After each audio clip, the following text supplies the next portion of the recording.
What up, my homebrews? This is XAli, and this is my first tutorial on my new channel, AliGFX, which is going to be showing you how to do the map pans that I do in my Killcam episodes.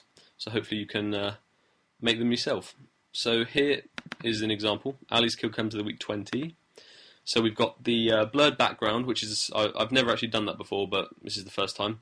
Cinema 4D text within the map, decent shadowing, got some torus rings, and a character with some flares. And there's another example for a guy called Call Me Harrison. I did the same sort of thing with the torus spheres, character, blurred background, and that was in high rise with some sort of bluish colour correction. So this is going to be a pretty fast-paced tutorial. So just watch and learn. So render settings. I've already set mine up, but I'll go through them with you again.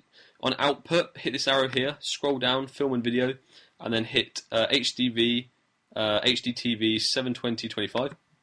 Then go on to save it as whatever you want under the file format JPEG.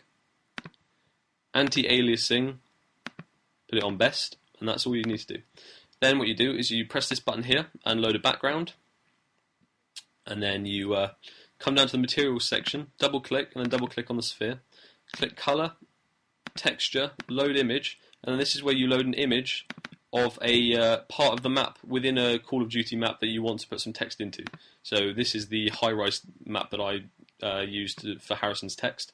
So here you can see this is the image with no text or flares or anything in it. And then what you're going to want to do is you open up a plane and then position the plane on the floor so that it fits the floor that you want to apply the text to within the map. And it doesn't matter if it goes off the page as well.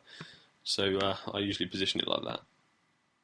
Okay, right, so now what we do is you right click on plane and you hit Cinema 4D tags and compositing, and then hit tick compositing background, then hit hold control and then click and drag this texture onto the plane.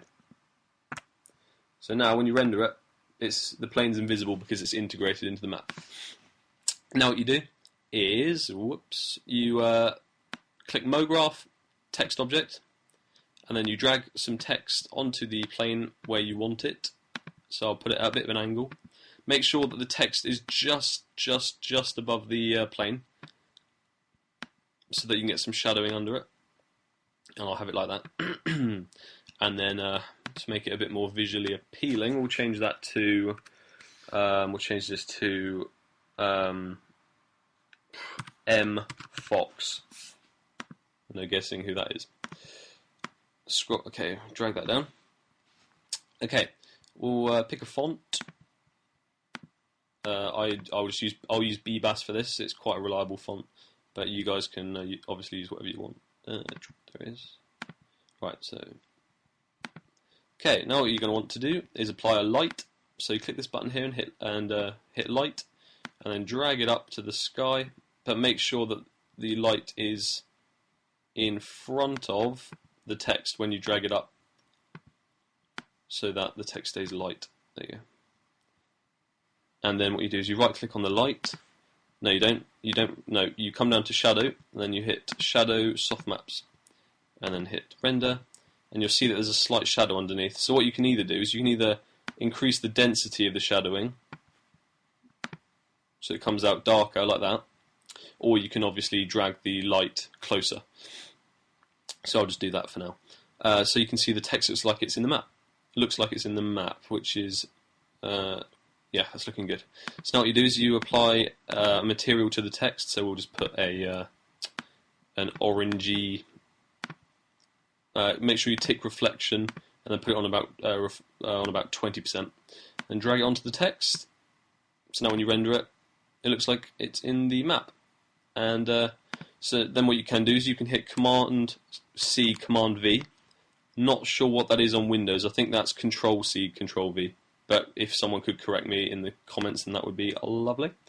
And then what you do with that is you hit caps, fillet cap, fillet cap, and then fillet cap again, and then drag that behind the original text. So when you render it, it will have like another sort of layer behind it, which makes it stand out a bit more. So when you hit Command C, Command V, or Control C, Control V, or whatever it is on Windows, it will come up with text object.1, and then drag that behind the original text object, and you'll see it comes up with sort of like 2 layers.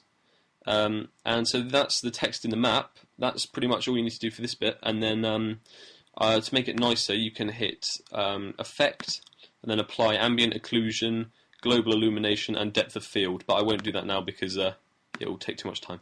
So that's it for this video. In the next video, I'll be showing you how to bring it into Photoshop, how to apply the color correction, the blur, and sort of enhance the color of the character if you have a character in your pan, and then in the final video I'll be showing you how to just make it all look lovely, and then you guys can put it into Sony Vegas or whatever and just pan it across the image so it actually looks like you're almost motion tracking around the text.